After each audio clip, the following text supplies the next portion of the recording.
Hello all, welcome to Smart Classes. In this video, we will learn about the international relationships, that is, the current affairs related to international relations with India and different countries regarding past week, that is from October 26, 2020 to November 2nd, 2020. Without delaying, let's get into the first news, which is India has signed geospatial cooperation deal with USA. The keywords here are India and USA and geospatial cooperation deal. What is geospatial cooperation deal? Geospatial cooperation deal is nothing but sharing of the maps and information regarding the strategic locations and tracking of various devices related to the different countries. Basically, using this technology, we can identify, update, and track various types of targets and positions, both in land and littoral positions. And we can also interpret for long range navigation and missile targeting with enhanced accuracy. So, all these advantages can be taken by geospatial cooperation deal. In the same way, these advantages can also be taken by USA from India. So, it is basically mutual. US gets access to all the maps and strategic points of India and also the missile targets of India and every information related to military maps of India. At the same time, we also get all the information regarding US, all the information US is having access to. This agreement is known as BECA agreement. There are other four foundational agreements which have been signed by India and USA. USA basically signs these four agreements with different countries to form a friendly relations. I think they have already signed 100 such agreements. India is not the only country which is signing these four foundational agreements with USA. We will study about these four foundational agreements in few minutes. And apart from signing BECA, there are four more deals which India and USA have taken up. They are regional security cooperation, defense information sharing, military to military interactions, defense and trade, etc. And then one more important decision India has spoken to USA about is trilateral Malabar exercise. They have planned to convert this trilateral Malabar exercise to quadrilateral Malabar exercise. Trilateral Malabar exercise is basically between India, USA and Japan. India has come up with Australia also getting included in this Malabar exercise. As you know, the Quad group, which includes India, USA, Japan, and Australia. So this Quad group, being in this Malabar exercise, is one of the India's India's point, which it has made in the 2+2 ministerial dialogues. This Quad they have done this Malabar exercise is basically to become strong in the Indo-Pacific region. So, basically, before getting into the important aspects and facts and details about the 2+2 ministerial dialogue, let's discuss a little bit background of India and USA. India versus USA. India and USA were not having a very good relationship in the initial stages. When India got independence, there was a Cold War between USA versus Russia. Almost all the countries were taking the sides of either USA or Russia, but India has decided not to take any sides. The then Prime Minister Jawaharlal Nehru has come up with an idea called non-aligned movement.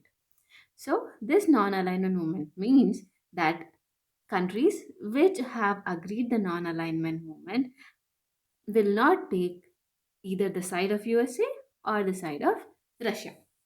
But eventually, in 1961, a war broke out between India and Pakistan.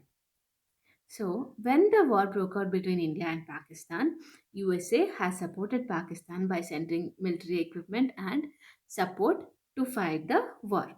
Then India, as it got angry on USA, India went and supported Russia. That is, it has taken the side of Russia in the Cold War.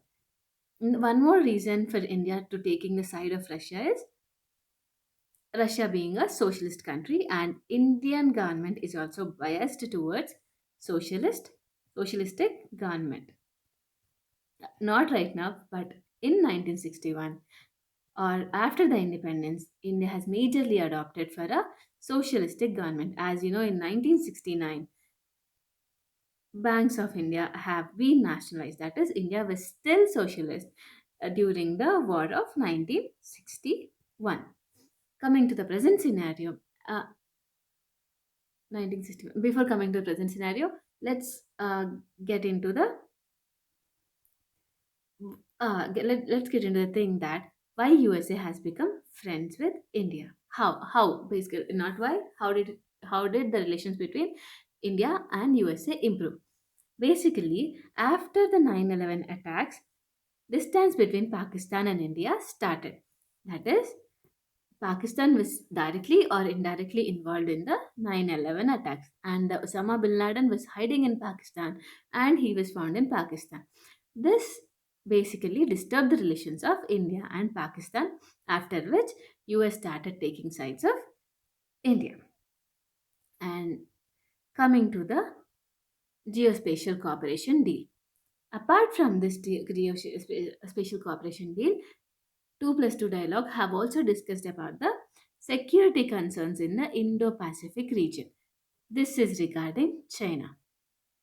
China has been establishing its military bases in the South China Sea, and it has been establishing, as you know, the string of pearls.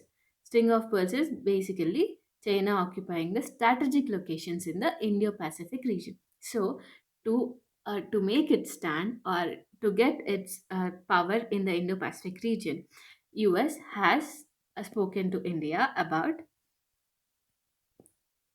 getting into friendly relationships between the country with the countries of the Indo-Pacific region, and it has also discussed about the Pakistan terror attacks, as India and USA are on the same stand regarding the Pakistan terror attacks, and they have also discussed the issue of deploying liaison officers.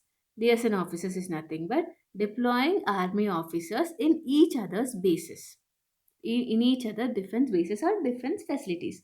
That is, for example, India has already placed already placed few of its officers in Bahrain, which is the defense base of USA, and it is also expecting to post at Indo-Pacific Command of US Navy and US Special Officers Command.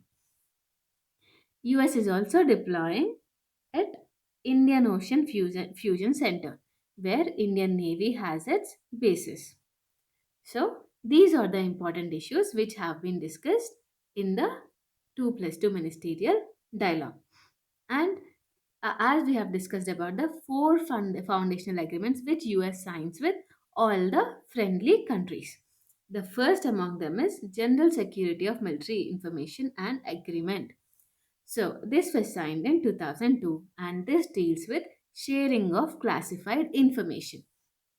So, basically, they share the classified information regarding their military military bases and military facilities. And the security of these military facilities shall be taken by each other on and they'll help each other regarding saving the military bases of each other. And then comes logical exchange memorandum of agreement. This is regarding the access to military facilities. That is, by taking permission, Indian Army officers can enter the military facilities of USA, and US people can enter the military facilities of India. And they can also send the equipment from one military base to the other military base. This agreement was signed in 2016.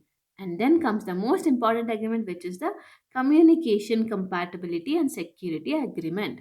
This gives us the access to advanced military systems, that is, transfer of highly sensitive communication and security equipment. So, this equipment basically helps in a conversation without interruption, or someone hearing to our conversation, that is with high cyber security and different advanced capabilities, so that we are in contact with the military bases when the military is in attack in certain area, and the officers in the military base can be in contact with them. Such advanced military systems have been given by US to India, and some of them were also developed by India or given to US. And then comes the final agreement, which is Basic Exchange and Cooperation Agreement. Sorry, this has been signed in 2020. This is basically, as I already said you, exchange of geospatial information. That is information regarding targeting of missiles and tracking each other's equipment, not only each other's equipment, tracking the equipment which is targeted to each other's country. That is, US will give all the information about about the maps, about the access it has to maps of different countries and different military bases, etc.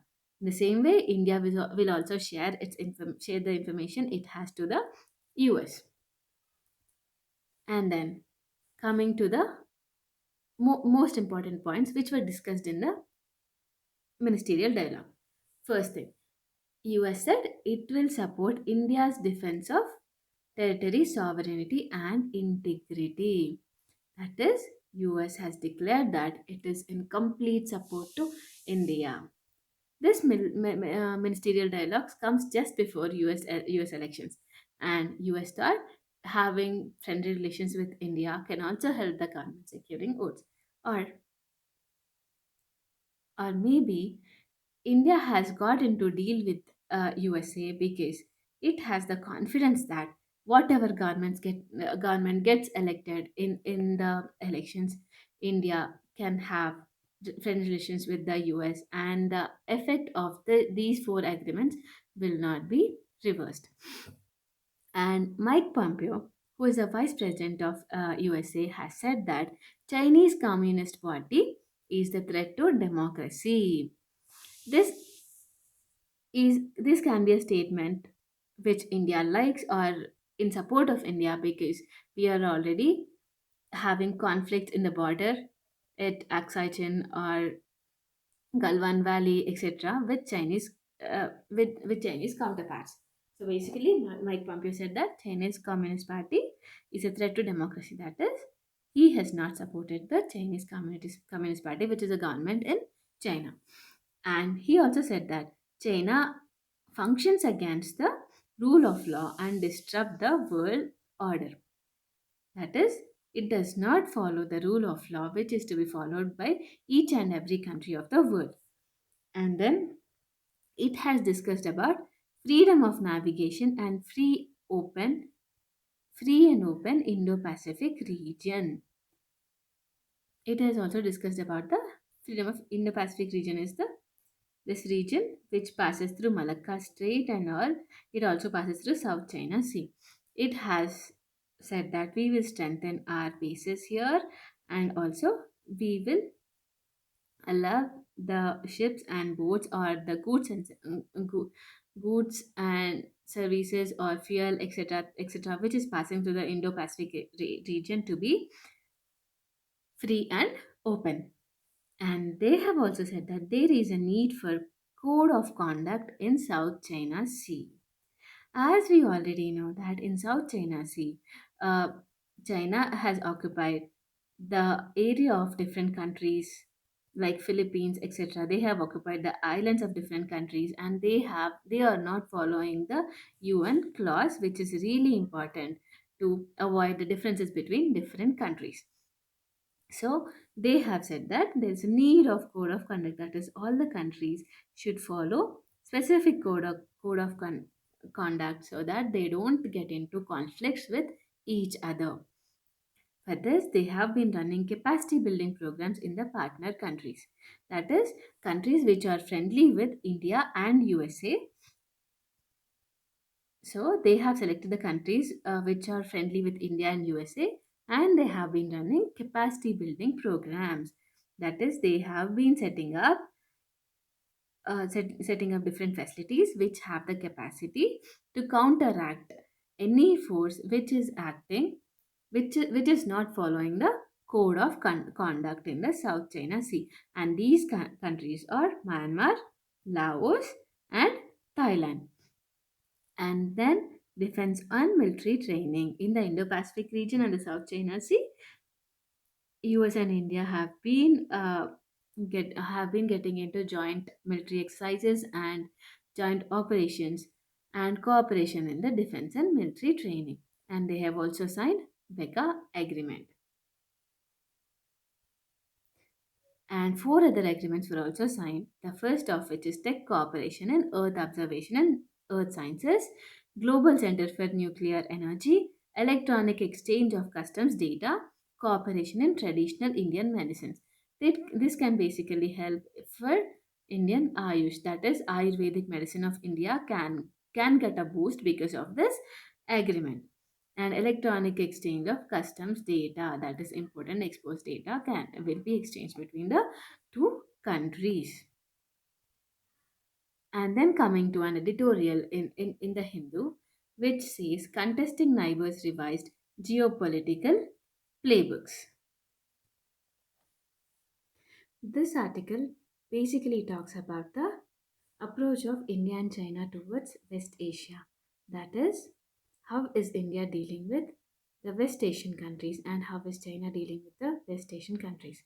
Apart from being the contesting neighbors, their approach towards the West Asia is almost same. Basically, there are three powerhouses of West Asia. One is Saudi, Iran, and Israel.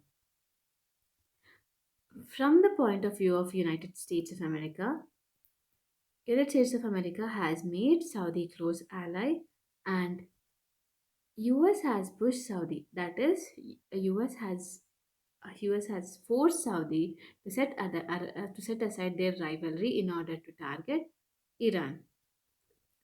So basically, the rivalry between US and Saudi was being ended in order to target Iran.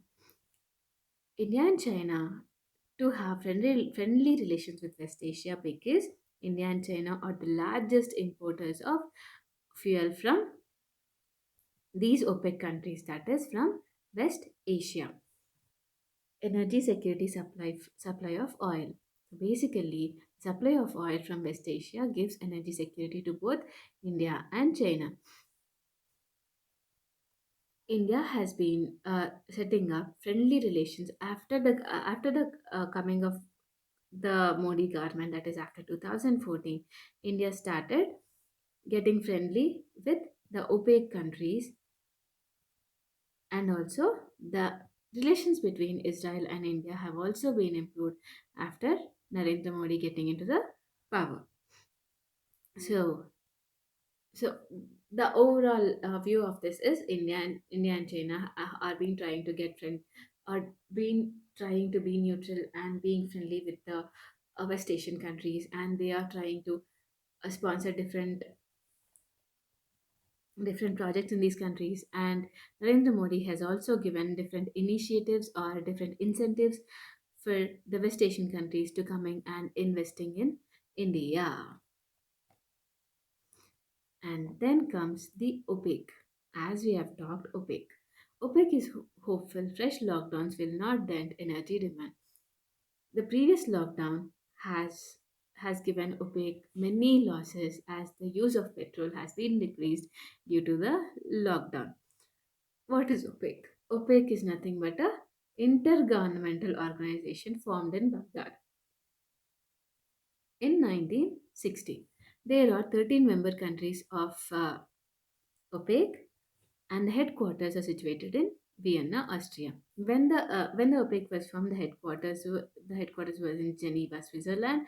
But in 1965, they have transferred the headquarters to Vienna, Austria. And the member countries are Iran, Iraq, Kuwait, Saudi Arabia, Venezuela. Basically, these five countries are the ones who formed the OPEC.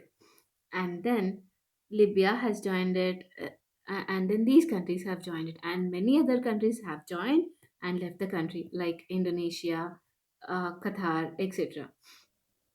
So your homework is basically get into Wikipedia and see what are the member countries of the OPEC and what are the countries which have joined and left OPEC. So basically, the countries are Iran, Iraq, Kuwait, Saudi Arabia, Venezuela, Libya, UAE, Algeria, Nigeria, Angola, Gabon, Equatorial Guinea, and Congo. These countries have been recently added in 2016 and 17. And what are the functions of OPEC? What does OPEC do? Basically, it coordinates and unify the petroleum politics of the member countries.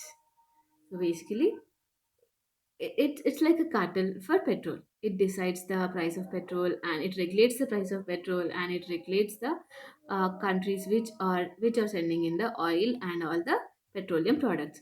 It determines oil production levels among the member countries, fix oil global oil prices by regulating supply as I told you, and ensure the stabilization of oil markets.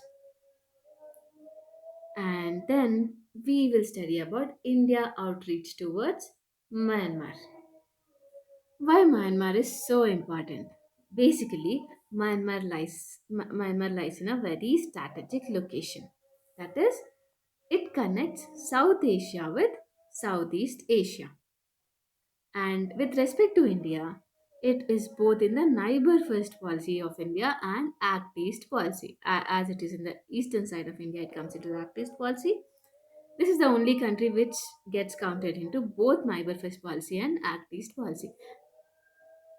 So, why is this a news? Basically, the foreign secretary and chief of army staff visited Myanmar before elections. Elections have been conducted in Myanmar. Myanmar was initially in the military dictatorship, but recently it has converted. That is in 2010. It has started getting converted to democratic country, and 2015, as I've written here, 2015, it has converted to fully democratic country. Now in 2020, their elections are going to happen, and before the elections, Foreign Secretary of India and Chief of Army Staff have visited Myanmar. That is why this Myanmar is in news. Always India has taken neutral stand regarding Myanmar because, as I told you, it is a strategic location and it is a very important country because it's a neighbor of India. Even when Myanmar was under military dictatorship, India did not comment on the military dictatorship or non-democratic government of Myanmar. It always remained neutral, and neutral because it wanted to balance their neighbors. Now, both of them have uh, visited Myanmar because they wanted to support the democratic government of Myanmar. And they definitely welcome the idea of democratization and they also support democratization in Myanmar.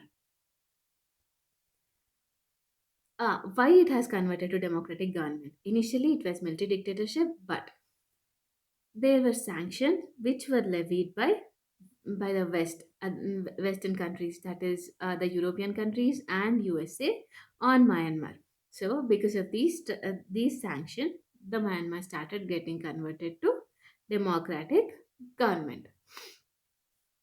In this case, uh, let it, always because Myanmar is our neighbor and China is also our neighbor. India and China both are having positions in the issue of Myanmar, mostly conflicting positions. Both are having conflicting positions in case of insurgency, projects, and Rohingya issues. That is insurgency in the borders of India and Myanmar, and the projects which are being carried out in the Myanmar by China and by India, and issue of Rohingya Muslims. And first, we will discuss about India's approach towards Myanmar. India has also always been diplomatic in case of Myanmar. Even when the Myanmar government was under military dictatorship, It has never ridiculed or it has never opposed the military dictatorship openly, because it wanted to have friendly relationship with Myanmar, and it doesn't want to have Myanmar as its enemy. So they have always been talking about Myanmar in a diplomatic way. And then comes the Kaladan project.